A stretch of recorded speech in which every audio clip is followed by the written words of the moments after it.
Hello? It's me. Hi, Adele. Yeah, it's Brett from pianoAHA. What can I do for you? Yes, I do know your song, Hello. It is a little long, yeah. Yeah, there are hundreds of chord changes, but there are only 4 different chords, right? Actually, there's one more. Nothing. I see. So if I've understood you correctly, you're wondering if there wouldn't be a way of somehow looking at the music so that we could find some patterns and some chords, thereby making it much easier to remember so you wouldn't have to think from chord to chord to chord to chord over a couple of pages in 5 to 6 minutes while you're wanting to accompany yourself singing. I understand. Let's give it a try.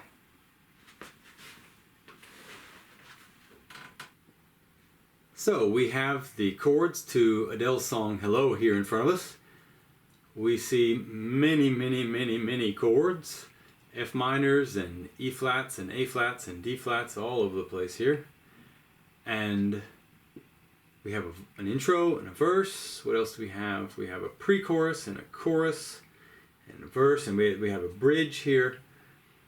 Our question will not be whether we couldn't just sit down and play this through many times and remember it, but how we could somehow compact all this information into a small enough area that we could fit it into our brains so that we could remember this entire piece within the next 10 minutes or so. So let that be our goal. The first thing that we could do would be to write out all of these chords without the repetitions. So I've written here an I for the introduction and the verse, the pre-chorus, which is just something that happens before the chorus, and the chorus and the bridge. So we see that each one of these, with only one exception here, has 4 chords in it. And every single one of these parts of the song starts with F minor. So that's one thing less that we have to memorize. Since every part starts with F minor, let's, starting now, not even talk about F minor anymore, and we'll just concern ourselves with this and see how we can remember it. So we'll start here with the introduction. So I'll play that. We have A flat, E flat, D flat. Now the first thing that I notice about that is I have an A flat, it goes down to the E flat, and goes down to the D flat. So all 3 of these chords, again aside from the F minor, we're not concerned about the F minor since it's always there, they just go straight down. So I could abbreviate this entire line just with an arrow going down. Now you might say, well yeah, but you could just as well play the A flat and then go up to the E flat and then go up somewhere way up to the top of the piano and play this D flat. And you're right, I could. But I'm going to confine myself to this part of the piano here, where I'm always going to play the A flat here, and always the E flat here, and always the D flat here. So this is going to be my area where I'm going to learn this song. And this idea is going to allow us to simplify this piece immeasurably. Because if you look closely at all of these chords here, you'll notice there are only 3. D flat, E flat, and A flat.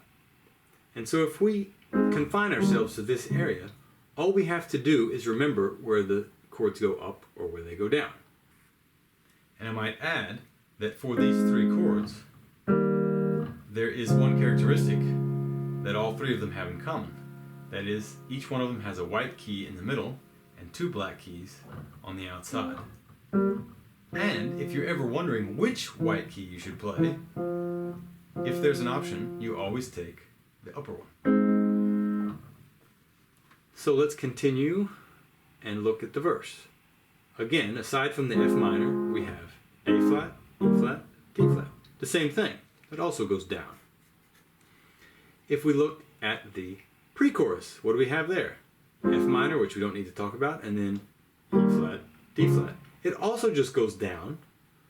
What's missing here? The only thing missing, and we see that the D flat is the same chord that we had before as the last chord. The E flat is the same chord that we had before as the last chord. The only thing that you might think is that we would have an A flat chord here somewhere that's just missing, right? Otherwise it would be the same as the verse. So we can also just symbolize that as being a downward arrow, and maybe we'll just make some sign up at the top there just to mean that there's an exception at the top, which means we leave out that first chord, that A flat.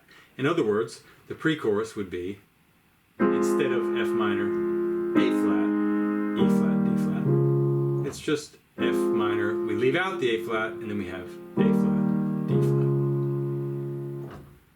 So we'll move on to the chorus. Actually, let's skip to the bridge because I see a nice pattern there. Again, we ignore the F minor, and we play D flat, E flat, A flat. Those chords just go up. So we can signify that with an upward arrow. Now we'll look at the chorus. Again, we'll ignore that F minor. What do? We start at the bottom, we leap up to the top, and we end basically in the middle, right? So we could simplify that and look at it like this. How about that? So now we have a small symbol for each one of these parts. But now you could ask yourself the question, how do I know that, for example, the bridge is the one that goes up and that the verse is the one that goes down? Well, there's some nice little coincidences here. If we look at the I for introduction and the V for verse, and we combine these two symbols together, in other words, we combine this I with this V, what do we get? Wow, we get a downward arrow. That's perfect.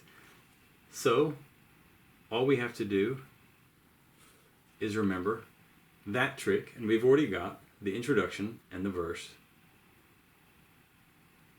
No more work to be done there. So now we can think about the bridge. How would we remember that bridge goes up? Well, if you think about what a bridge is in real life, a bridge is something that goes up over something, like over a river or over a street or something. So the bridge goes up and over. It just goes up. The chorus, if you look at the C for chorus, and you look at the symbol that we've made here, it's almost the same. So the chords start down low, they go up top, and they come back down and end in the middle. So that's how you can remember that the chorus sounds like this. Starting down, we jump up, and we end in the middle, because that's what a C basically looks like with a little arrow on the end. So the only thing remaining now is the pre-chorus. And the pre-chorus, as we said before, is almost the same thing as the verse, right? Except it's just missing a chord. So we could just extend that and make it a downward arrow. And then we have basically the same symbol that we had before, with a little exception at the beginning. We have an arrow that has something up at the top, which to us signifies that the first chord, this A flat, I'm calling it the first chord, right? Because the F minor we're not thinking about, is not there. So now we have a way of remembering not only what the chords are in each one of these lines, but which part that is, right? So we know that the bridge is the one that goes up and the verse is the one that goes down, etc. What we also need to know is how many times each one of these chord progressions gets repeated. So, for example, let's start with the introduction. This song begins this way.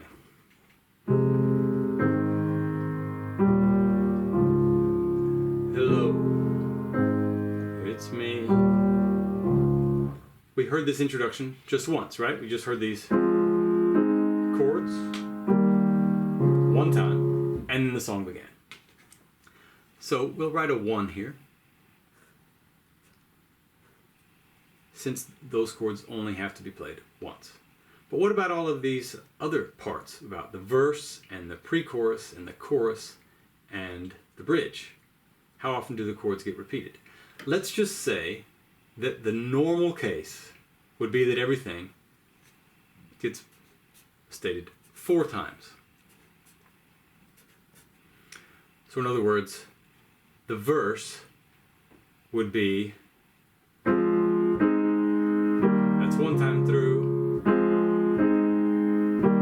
that's 2, that's 3, that's 4. Okay, so that is the verse right there. Actually having to play those 4 chords 4 times through to have played the verse 1 time. So if the normal case is 4, well then there must be some exceptions, right? Otherwise I wouldn't be saying we'll just expect there to always be 4. And that is indeed the case. The chorus, and you can remember this because the chorus is probably the most famous part of this song, the chorus gets repeated twice as often. So that's an 8.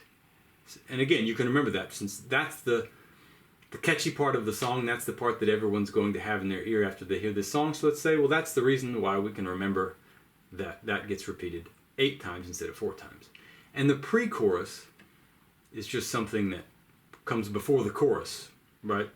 No big thing, so it would make sense to play that one half as much, right?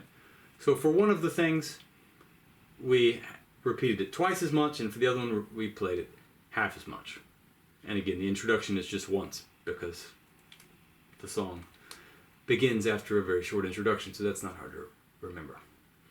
Okay, so now that we have all of these parts, we just need to talk about 2 small exceptions. We said that the bridge itself gets, or the chords to it get repeated 4 times. There's one exception, that on the 4th time through, this last chord does not get played. In other words, the bridge is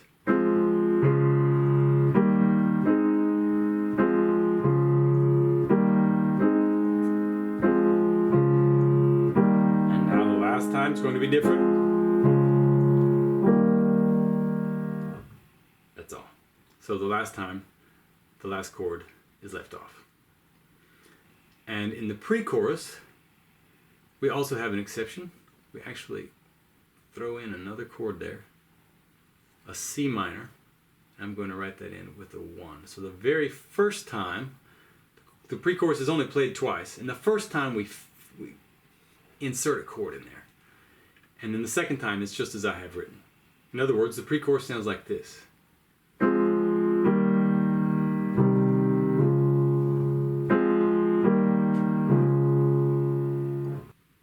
A good way of remembering this exception would be that we have 2 chords, so the E flat and the D flat, that each have a white key in the middle, and we're inserting a chord, the C minor chord, with a black key in the middle, right between them. So we have white in the middle, black in the middle, white in the middle. That's all. Now you have the entire piece as far as the parts go. So the next thing we would need to do is to have a blank piece of paper. How about I just write that on the other side of this piece of paper, where we write out the order of the actual pieces of parts in the piece. So let's say this. Let's say that the piece were like this. Introduction, verse, pre-chorus, chorus. Introduction, verse, pre-chorus, chorus, and introduction. So in other words, we just have the same thing twice, and then we end with the introduction. That would be a very, very simple way of remembering this piece. In order that this piece is somewhat more interesting and not just some boring pattern, Adele makes a couple, again, 2 exceptions. she repeats the verse at the beginning, and at the end she puts in the bridge and a chorus. And you can remember this first exception by being a way of raising the tension before we finally get to the chorus, the part that everyone knows. So she puts in an extra verse at the beginning, and at the end the chorus is so nice and we want to hear it again, but if you just keep playing the chorus over and over again, then it gets a bit boring. So she invented a part between between a repetition of these choruses, right? So instead of having two C's, she just put a bridge in the middle as a bit of a contrast. And the nice thing that you can see here is that on the second place there's an exception, and the second from the end there's an exception. So that might be another way of remembering that. So the only two things that we haven't talked about up until now are just the rhythm and then the voicings, the way that we'll play these chords. So let's talk about that. The rhythm, if you're familiar with this notation, just looks like this for the piece.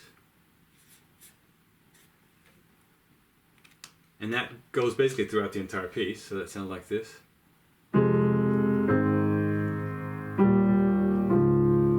If you're not familiar with that notation, then you can remember it this way. I'm going to say, "Hi, Adele. Hello. How are you?" In other words, like this. "Hi, Adele. Hello. How are you? Hi, Adele. Hello. How are you?" Wherever there's a greeting, that is, wherever I say hi or hello, I'm playing the next chord. So, "Hi, Adele. Hello. How are you? Hi, Adele. Hello. How are you?" That might be one way to remember that particular rhythm. And there are only two small exceptions in the piece to this rhythm. I'll leave it to you to know exactly how to play those, since you're going to be familiar with the piece if you're wanting to learn it, but I can tell you where they are. One of them is in the bridge, where this A flat chord is left off. There will be obviously have to be an exception since there's one chord too little. And in the second repetition of the chords in the pre-chorus, sounds like that, which is also a bit of an exception, but the details to that I'll leave to you since you know the song yourself. And for the last thing, we'll talk about the actual way that we'll play these chords, right? And up until now we've been playing them this way. For example, I'll play the introduction.